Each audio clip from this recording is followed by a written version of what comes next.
much better at this than I am. Come on, Hannah. Well, thank you guys for having me on a Sunday at that, so I appreciate you guys coming out. My name is Hannah May. I'm with Robert Half Technology. I am a recruiting manager for technology professionals. I've been with Robert Half for 3 years in various functions. I've been on the permanent placement side for about a year now, so everything I'm about to talk to you guys has been some from just personal experience. I really like communications and interpersonal interactions, so I'm just kind of passionate about this. Also comes from my work experience and the tenure of some of my awesome colleagues at the office. So this is a huge part of interviewing and getting a job. I can't tell you guys how many times I've heard from a client, well, candidate A did a fantastic job. I think that technically they'd be a really good fit. They could do the job no problem, but interpersonal skills were terrible, or they didn't tell me they were excited about the job, or didn't tell me they wanted to hear back, and then that candidate did not get that job. So heard it many, many times from clients, and that's why I want to help you guys learn about some of this stuff so that you guys can make sure you go into the next interview you have and nail it and get the job. So kind of the first thing, this is something that you've probably all seen on LinkedIn or Facebook. I see it probably once a week minimum.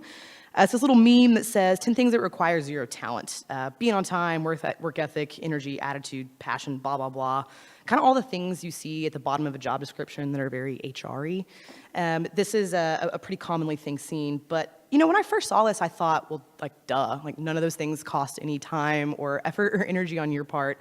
But then I realized that, you know, I've kind of come from a different background where I've been taught these things and how to deal with these things in the workplace in various different ways. And they aren't really necessarily something that requires talent. You know, maybe they aren't a digital skill or a technical skill, but they definitely are still skills that everybody needs to learn and work on throughout their career so you can make sure you're presenting yourself in the best light and getting awesome references from maybe sometimes people you don't know. So like I said, these are things that maybe aren't technically a skill, but you really need to work on and be aware of in the professional workplace. So we'll go ahead and get started with the kind of the meat of the presentation. So with interviews, there are certain basics that are pretty easy, and you'd think maybe like, well, duh, on a lot of these, but these are just you know, good things to keep in mind. So first of all, no matter what kind of interview you're having, whether it's Skype, in person, or even a phone interview, dress professionally. And that can mean a lot of different things to a lot of different people, as my experience at Robert Half has shown me. So professional attire, and you should always go more professional for an interview rather than be a little bit more underdressed, just in case. So for the most part, this means like slacks, button up with a collar, suit jacket, tie, dress shoes, and a belt. These need to be appropriately sized.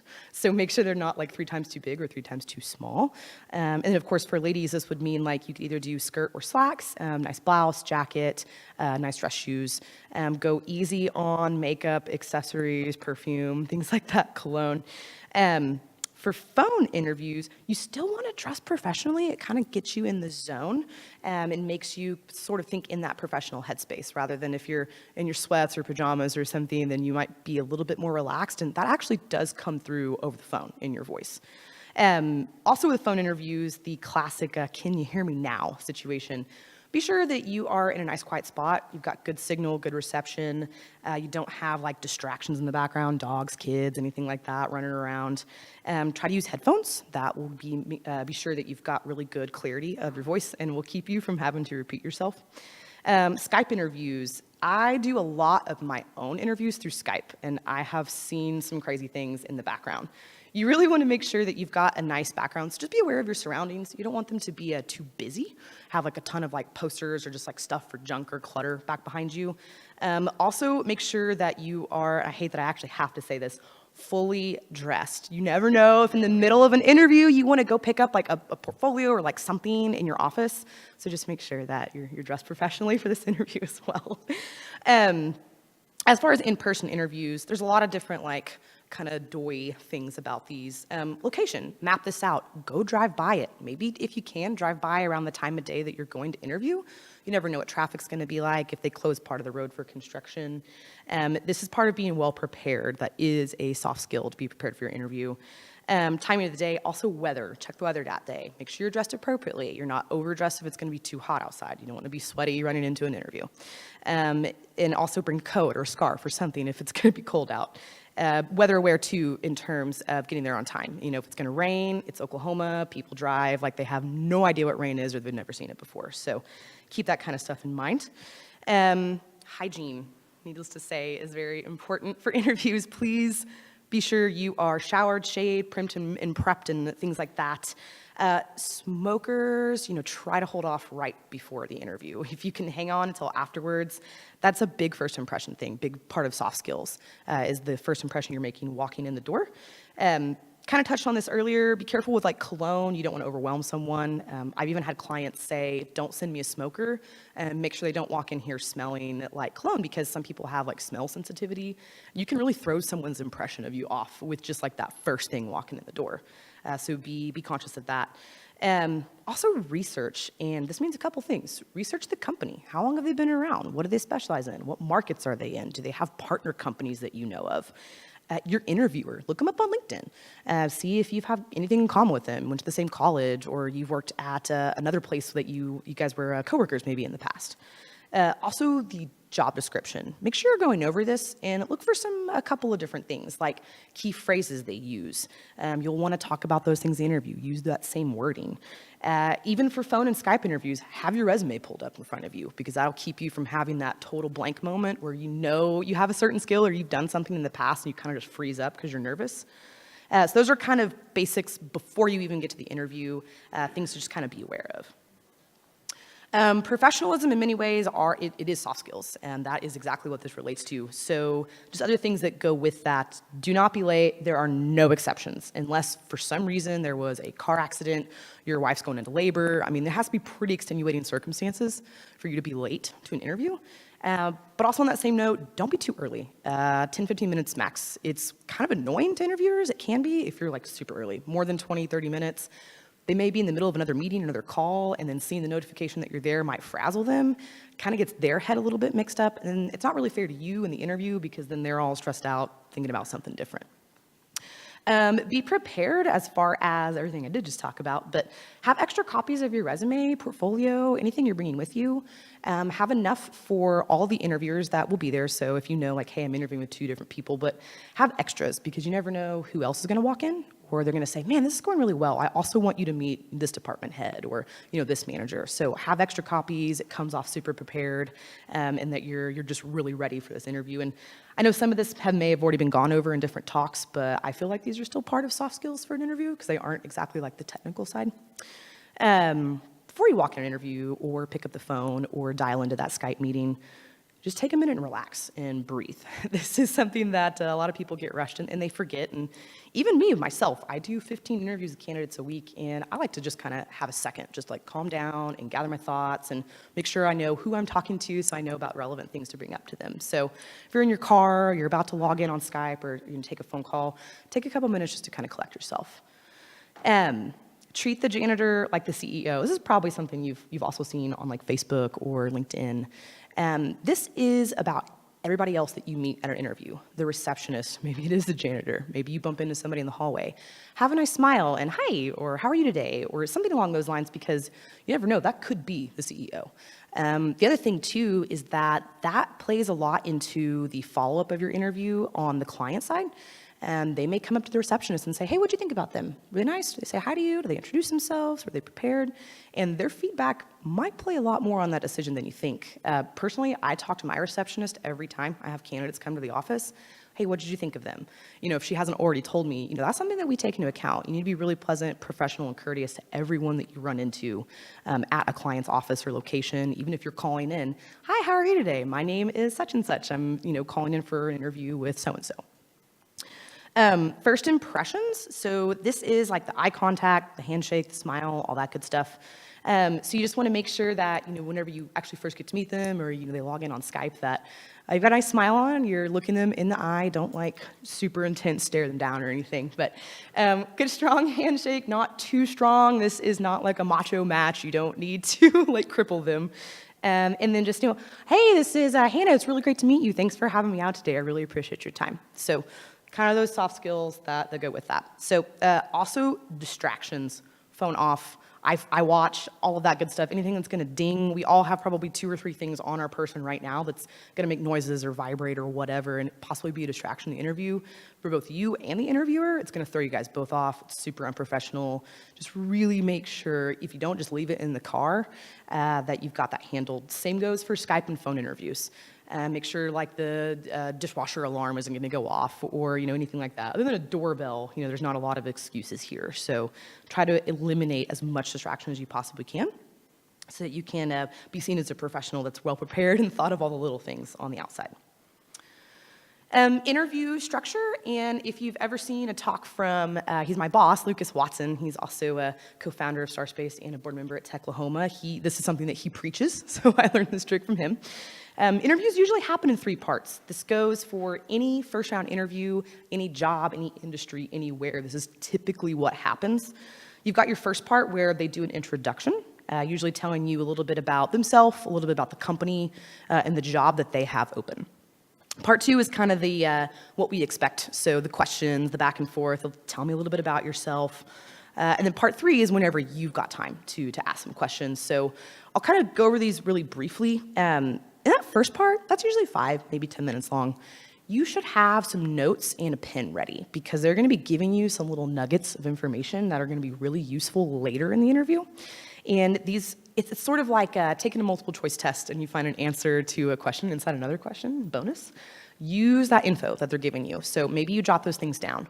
Like for example, they may say, oh, really, I'm looking for a self-starter that's also got, like X, Y, and Z skills. And later in the interview, you can give them an example of a time you were a self-starter. Maybe you're a desktop support person at a huge company and you notice 5 broken printers. You don't wait around for your boss to tell you to fix them. You just go ahead and fix them. That's an example.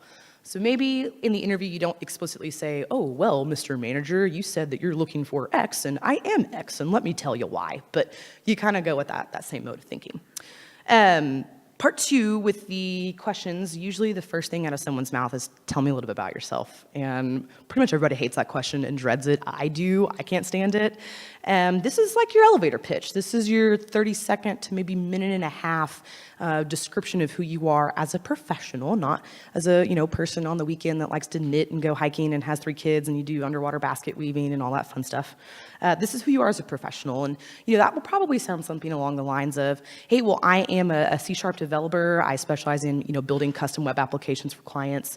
And I've got skills in XYZ technologies and really looking for an opportunity where I can expand and grow with this technology with this kind of company. Or maybe you tell that as like your story in technology. Maybe that sounds a little bit like, hey, I was 10 years old when mom bought me my first computer. I tore the whole thing apart, put it back together again, and fell in love ever since then. Then you kind of tell them like the story of your career. So keep that short, try to rein it in a little bit. You don't want to overtalk them. And then the rest is, questions about your background, your technical experience, different things like that. And there's some really good soft skills that come into play with a few scenarios in particular with this. So some of my favorites are, they ask you, hey, have you ever used, we'll just throw an example out. Have you ever used Remedy ticket system? You're like, hey, well, I haven't used Remedy, but I have used Spiceworks, I've used ServiceNow, I've used this one. They're all pretty similar. I really like the module on this one, but I do like this part about another. So we call that the adjacency theory. So tell them about something similar that you've worked with if you haven't worked with that exact program, and give an example of like what you did with it or how you worked with it. If they ever ask you something, and this is like what we all dread, they ask you something you've never heard of it, you've never done it, and you just have no clue what to even say about it. The one thing I want you to avoid is saying, hey, well, I've never done that, but I'm a quick learner. Everyone says that in an interview. It's super cliche, it's super tacky.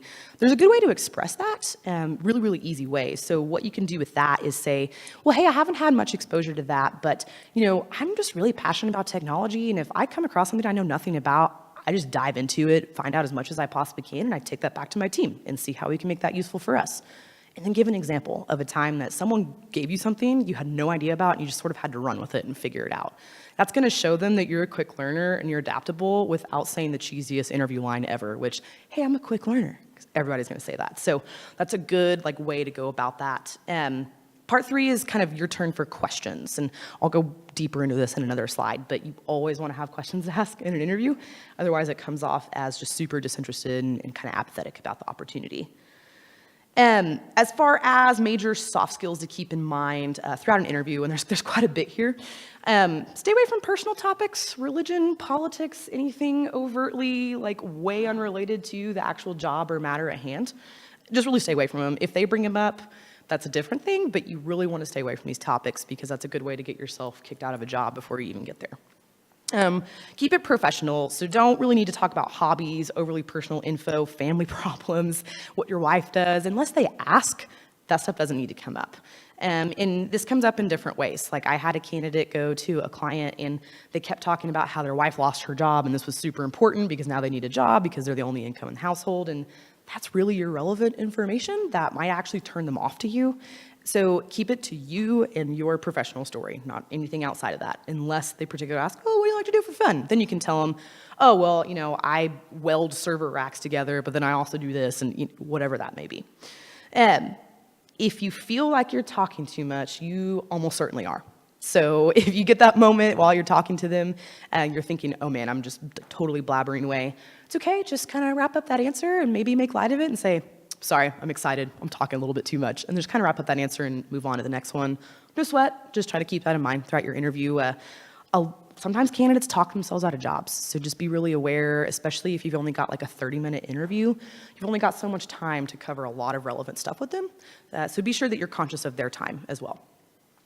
Body language. This is super important with technology professionals. A lot of times people are really relaxed as far as their posture, so they're kind of just like kicked back in the chair, like whatever, man, kind of having a good time. And it's good that you're relaxed, but you are also having a professional interview, and you should make sure you're sitting up straight, you've got good eye contact, you're smiling throughout your interview. So just kind of keep body language in mind, and also kind of mirror and match your interviewer. If they're real prim and stuffy, then you should probably try to, comport yourself the same way. If they're a little bit more relaxed, you can be a little bit more relaxed. So keep in mind that about not just your interviewer's body language, but also their communication style. So if they are very clipped and tacit and professional in the way that they're speaking, then you should try to match that as well. If they're a little bit more relaxed, having a little bit more fun, making jokes, laughing, then feel free to kind of, mirror and match that yourself with them. Smile, smile, smile, almost like you're flirting with them. I know it sounds crazy, but the more you smile, the better it's going to go, because it's actually just it's part of neuroscience. When you smile at someone, their brain releases dopamine and serotonin and norepinephrine. It just makes them happy, and they smile back at you. It's really hard for someone to smile at you and for you not to smile back. That's just our instinct. So keep that in mind and just smile a whole lot throughout your interview. Same goes for phone interviews. You can actually hear if someone is smiling through the phone, which also I realize sounds super crazy, but I'm on the phone all day long and I can tell, that clients can tell whenever I'm smiling. So if you need to look in a mirror while you're doing this and be conscious of how much you're smiling, then do whatever it takes, because that's a really simple way to neurologically hack someone in an interview. Fidgeting, everybody's got their different tics. I'm really bad about picking at my cuticles, for example, and I really try to be conscious of that and not do that even when I'm talking to clients or talking to candidates I'm interviewing.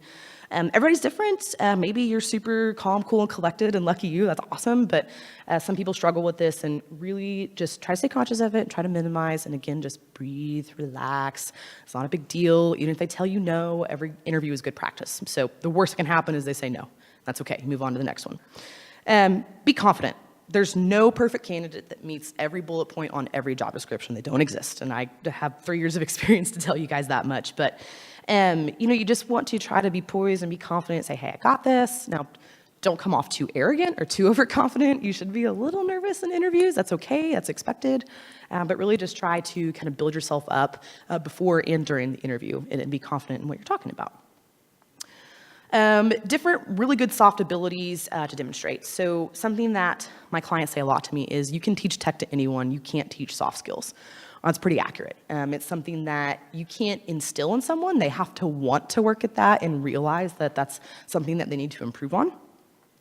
So a good way to, kind of work this in is just know your audience. And this is extremely important for technical professionals. If your person you're interviewing is technical, then cool, much easier for you. You can talk to them. They know what you're talking about as far as all the lingo and the alphabet soup and everything that you're throwing at them about your skill set. But if they're not technical, if they're HR, maybe they're a non-technical business analyst, then you really need to be conscious of what you're telling them and go to greater lengths to explain things to them in a way they understand. Something that comes up quite a bit with my clients, especially for help desk or support roles, is talking to people and making them feel dumb because they don't understand IT, because you're the IT guy and you're smart and you're there to help, but you have to be very, very careful and make sure that your audience feels like, oh, they're helping me and they just want to teach me this stuff and like help me like learn this on my own. So just be conscious of who you're talking to. This is really, really important for business and client facing roles. This is something that like business analysts and project managers usually excel in, are making super technical, complicated topics easy to understand for people that don't necessarily have the technical background that you might. Attitude and personality. So this is something where this kind of comes into play. Say something unfortunately has happened to you, like your grandmother's passed away or something along those lines. You need to be conscious of kind of picking yourself up, putting things aside, and focusing on your interview and kind of being bubbly and being outgoing. And even if you're shy or kind of introverted, which is totally fine too, there's no problem with that. You just kind of want to turn it up a little bit for your interview. And I'm not saying like not be who you are, right? Because you definitely want to be yourself in an interview. You don't want to like get the job because they think that you're super outgoing and you get there day one and they're like, this guy doesn't talk, like he stays in the back all day. So not telling you to not be yourself, but for an interview, just try to like turn on that like happy, like kind of outgoing type of personality. So a good way to give examples of soft skills that you have like on the job. Talk about some examples of teamwork where, you know, times that you have really come together and pulled together a team to meet a deadline.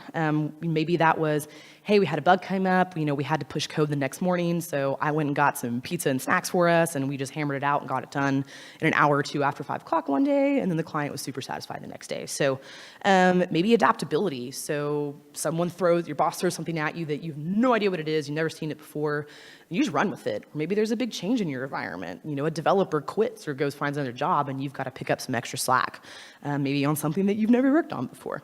Same thing goes for work ethic. And, you know, I'll tell you too, a client doesn't want to hear like, oh, I'll slave away for you day and night. They don't want to hear that. But, you know, maybe giving them an example of a time like sort of similar to earlier, maybe you had to work after 5 o'clock to get a project done or meet a deadline. So those are some great ways to kind of demonstrate that, or by giving examples. So questions that you want to ask in an interview. You're interviewing that person in the company just as much as they're interviewing you. You want to make sure it's a place that you want to work, that you feel like you're going to be happy with, and that you're going to enjoy what you actually do for them. So you want to have 5 to 6 questions ready in the interview, because they're probably going to answer a few just along the way on their own. And, you know, maybe you wrote down some that you figure out aren't really relevant once you've been interviewing. So have several ready. And you want to keep those in a kind of a range too. So pretty much anything about the technology stack or environment's fair game. That's stuff that you want to know what you're getting into, and you guys would know that way better than your recruiter would or your HR person would. So be sure that, you know, if you're talking to a technical interviewer, that you're asking specific questions about that. Also, something really forward-thinking, and that's going to come off really impressive to a client, is, hey, what are the company plans or goals or, like, you know, technical initiatives or projects that are coming up over the next year or so? Those are all really good, and they show the client that you're thinking about this from the long term, not, you know, hey, I'm going to make some quick cash on this job, you know, the first month or two.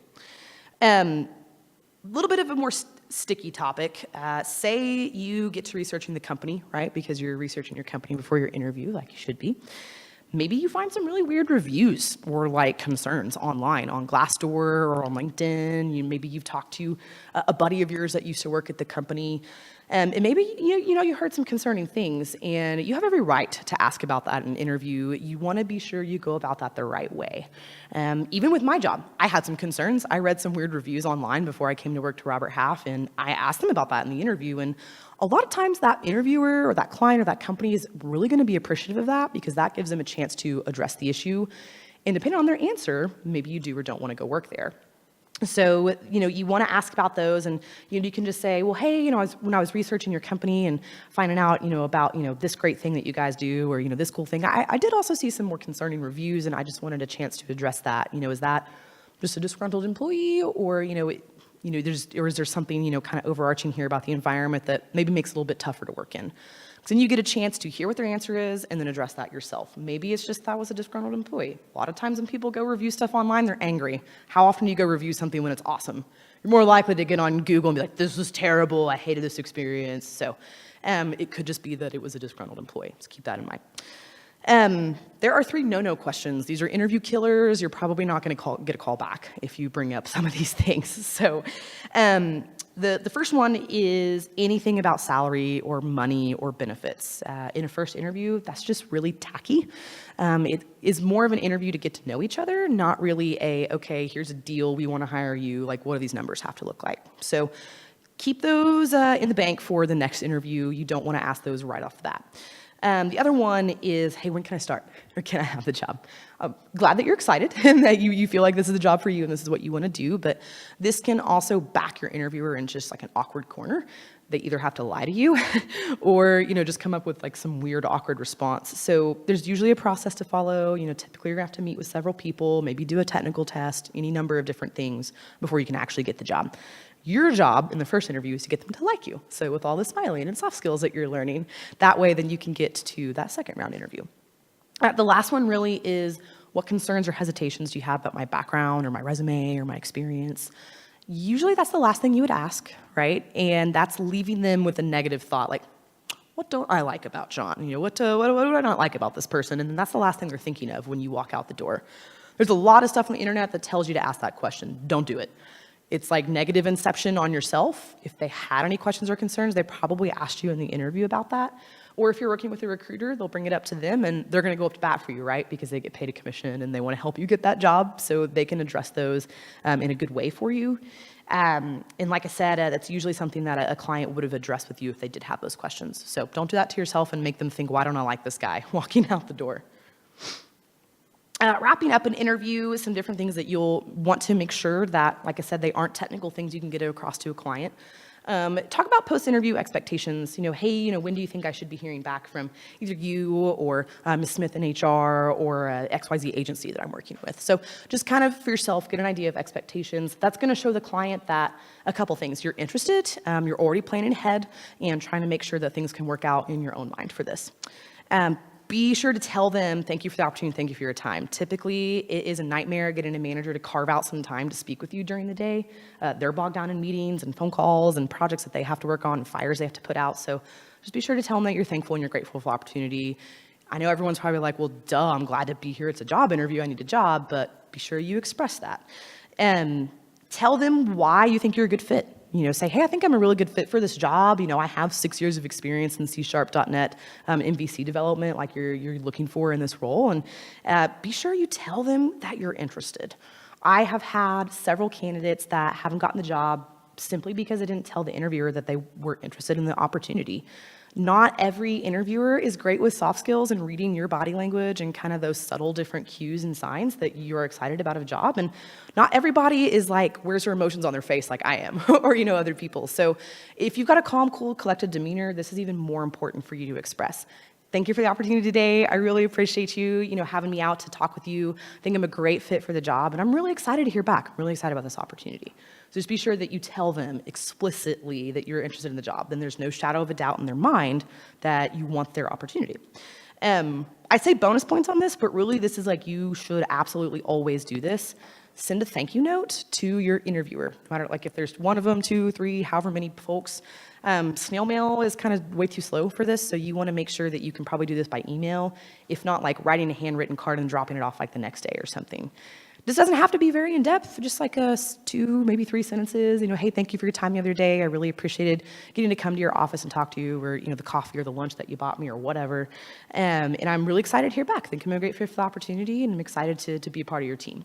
So send a thank you note. It means so much. Every time my candidates send one to my client, the client is super grateful about that. And even if they don't hire them for the job, they're going to tell their peers, who are probably also hiring managers, about that. Man, this guy was a great candidate. I had someone that came in with just a little bit more experience, but he even sent a thank you note. It was like really thoughtful, like really nice. So that word of mouth, those soft skills, that can help get you a job somewhere else. So think about that. And that's really about it. That's really it for kind of my soft skills presentation. So, if you guys have questions, you're welcome to, we can talk about it now or like afterwards. I'm also really easy to get a hold of at the office by my phone number here, or also you can Google Robert Half Technology and look at the phone number, just ask for me. Or you've got my email, and I'm super easy to get a hold of that way. I'm really OCD. I hate unchecked notifications. So if you email me with questions, then probably going to answer you within like an hour or 2. So that's really all I have for today. So do you guys have any specific questions about anything that I just covered? It's Sunday, everyone's tired, I get it. Yes. I'm always a great fan. Practicing is kind of difficult. So let's say several years ago, I practiced with like a wife or my friends. But if I'm practicing with people who are like not technical or not kind of hit to it, was a little bit difficult or maybe even a little bit counterproductive. Sure. Is there anything, any practicing tips that you would recommend? Is it, for instance, practicing with a recruiter? Does Robert Half offer services where you're able to practice interviewing skills? Or, you know, people like yourself to be able to sit down with someone who maybe lacks that, that would work? Yeah, absolutely. So if you have a relationship with a technical recruiter, this is something that we actually do with all of our candidates before any interview. So I go over like a preparation spiel, as I call it, with each candidate prior to every interview. Oftentimes I will do like mock interview questions like, okay, let's just act like I'm the manager and I'm going to interview you right now. So if you've got a relationship with a technical recruiter, they're definitely going to help you with this. They will want to help you with this because they want you to do the best that you possibly can in that interview. So absolutely reach out to a recruiter about that. Another thing that you can do is maybe if you've got a good relationship with a former supervisor of yours, and maybe ask them and say, hey, whenever I first interviewed with you, was there anything that I could have done better? Or could you mock interview me like, maybe tomorrow for like 10, 15 minutes? So ask maybe somebody that is technical that you have a relationship with. If you've got a buddy even that's been interviewing for technical jobs, ask them like, hey, let's sit down because there's chances are they've probably heard a question in an interview that you haven't, and you guys will both be able to help each other. So kind of role play that with a friend that's in a similar position if you can, an old supervisor. But absolutely a technical recruiter would love to help you with that. It'll help us too. So definitely reach out and we'd be more than happy to help. I know anyone at Robert Half is happy to do that. We'll even do that for you if it's a job that we aren't working with you on. Say you got it on your own, say it's another agency. We want to help you. Like our goal is to get you a job and we're going to do what it takes to do that. So call us. It's a simple conversation. It's quick. It's easy to have. So we would be more than happy to help you with that. Does that answer that thoroughly? Yes. Okay. Anything else? Anything at all? Open book here. Yeah. Great. So for data science, data analytics positions, I had mentioned this before we started the recording. So working on a CNN, I don't think any of us have the time to really read a book or even take a course on CNNs. Having to explain a project that you've worked on but don't fully know in depth, what's kind of the best way to handle that? You mean as far as like explaining to an interviewer like about other projects that you've worked on? Big picture, what were you thinking? Why are you doing it? Why did you do it this way? Right. I think what I would say here is try to explain it as if you're talking to a little kid. Because if you can explain something on a very simple, basic level to people, they're going to get that general idea, and then they can ask more pointed questions of you. So if you can try to explain it to someone that would have like no knowledge of the topic, that's probably going to help you understand it more. If you try to just break it down into its components and make it a little bit simpler. And that is, something that comes up a lot in interviews is they obviously know that you're a really smart person, but you aren't just doing a great enough job explaining something to them. Try to give the overarching, like, here's what the company did, here's what my team focused on, here's what I've specifically worked on with this project. And then tell them about the tools and tech that you used with that specifically. Because if you're interviewing with a technical person, that's going to help them get a better idea of where you fall in the organization and what your particular responsibilities were. So I would say that. Yeah, I hope that answers the question. Both try to think of it from like an overarching higher perspective and then explain it like to someone as if they're a little kid. If you've ever seen a movie called Galaxy Quest, there's a line where he's like, explain as if I were a child. So try to think of that. I hope that answers that question. Okay. Anything else? Yes?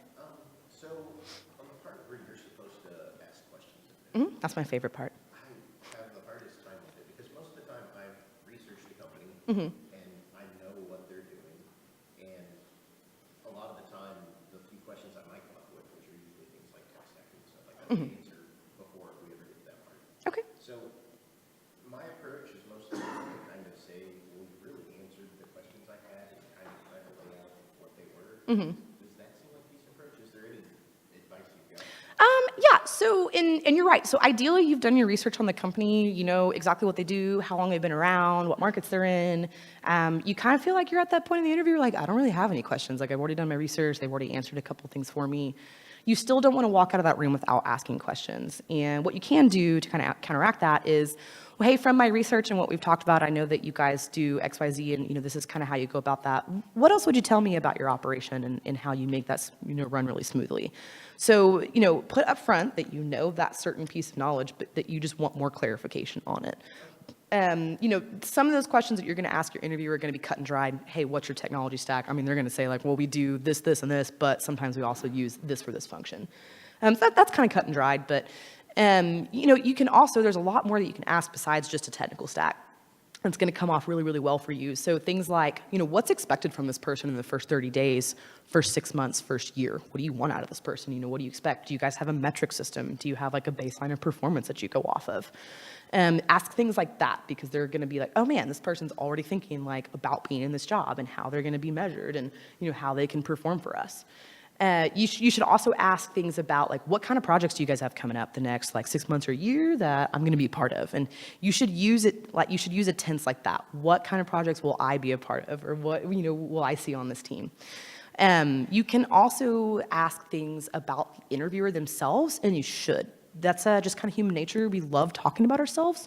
So when people give us the opportunity to do that, it makes you feel like really awesome and happy and makes you like that person more. There's another kind of, I'm really passionate about neuroscience. I like reading about these things to kind of like hack people's brain in the interview. So get them talking about themselves.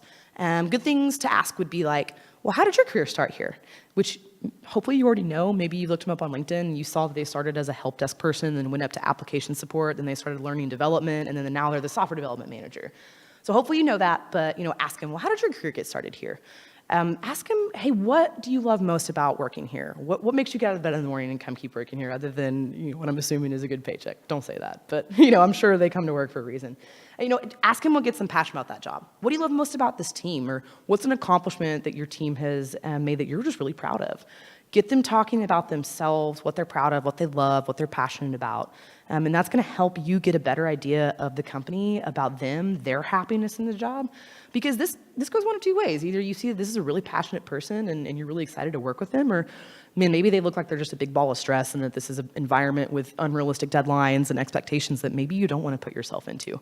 Because then that could put you in a situation where you take a job and you're 3 months in and you're tearing your hair out.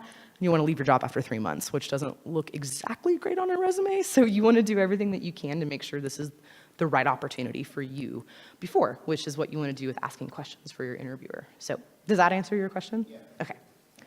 What else? Yes. Maybe we'll give your opinion on this. I just kind of found it helpful.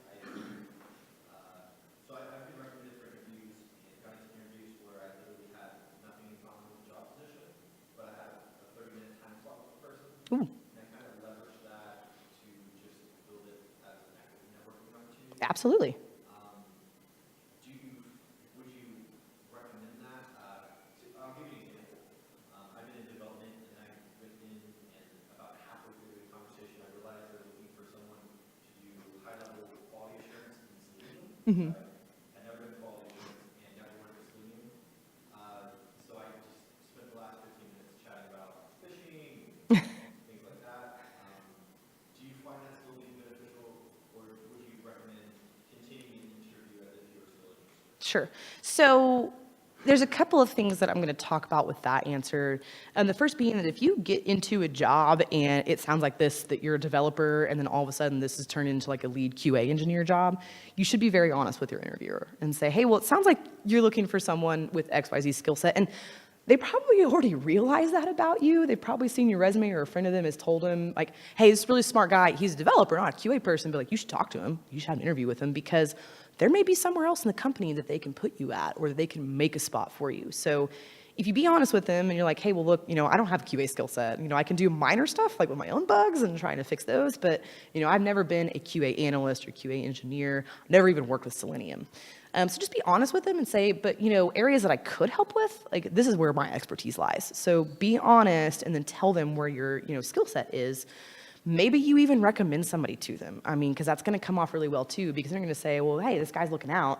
You say, I know a really, really great QA engineer. They're looking for a job, actually. And then give them another name. But, still consider that a personal interview for you, because I've seen it happen a lot of times where a candidate's gone in for an interview and the client was like, you know what, not for this job, but I think it'd be a really, really good fit over on our engineering team. You know, I'm gonna have you talk to that manager. Let me go grab him real quick. Or it's gonna be, you know what, I've got a buddy of mine that runs a company that does exactly that, and like, I'm gonna give you his information, reach out to him on my behalf. He'll definitely wanna talk to you and might be able to hire someone with your background. So if that happens, if you're in the middle of an interview and all of a sudden it turns into a totally different job, be honest. Tell them where your skill set is at, and then recommend a friend or tell them how you could help, because that's still gonna be a good networking opportunity and maybe still turn into a job for you. Or they could say, do you want to learn it? Like, are you open to learning that? That's a big thing with tech professionals, especially developers. I have a lot of clients say, I've got to have someone who's open to learning other languages, because I know a lot of developers, when they come tell me, they're like, hey, I'm only interested in C#, .NET, web development, and that's it. Which is fine. I'll talk to you about C#, .NET jobs. But you know, if you're much more open to learning other languages, open source, DevOps, data, then the client's going to say, okay, this guy's smart. They've already got a good skill set. I want to help grow them professionally. If they're open to learning this, I'll teach them that. So to answer your question, be honest, tell them where your skill set is, but if you are open to learning, say, hey, I'd totally be open to learning that. Here's a time where I was handling something I knew nothing about. If you're willing to help train me, then yeah, I'll do that job for you.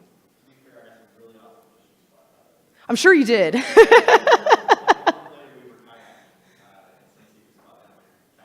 Hey, the secret spot in Cashin. Now everybody knows. Everybody go to Cashin, go fishing. It's raining, there's more fish. Does that answer your question? Do you feel like that's a good answer for that? Okay, cool. What else? Other questions do you guys have? I think that's it. I'm an open book. If you guys want, email me, call me. I'm more than happy to talk to you anytime. And I am a recruiter, so I'm not going to be doing my job if I didn't tell you guys this. I help IT professionals find jobs. So if you guys want to talk about stuff that's new in the market or what's going on, happy to talk to you about that as well. I think that's about it. Thank you for having me. I really appreciate it.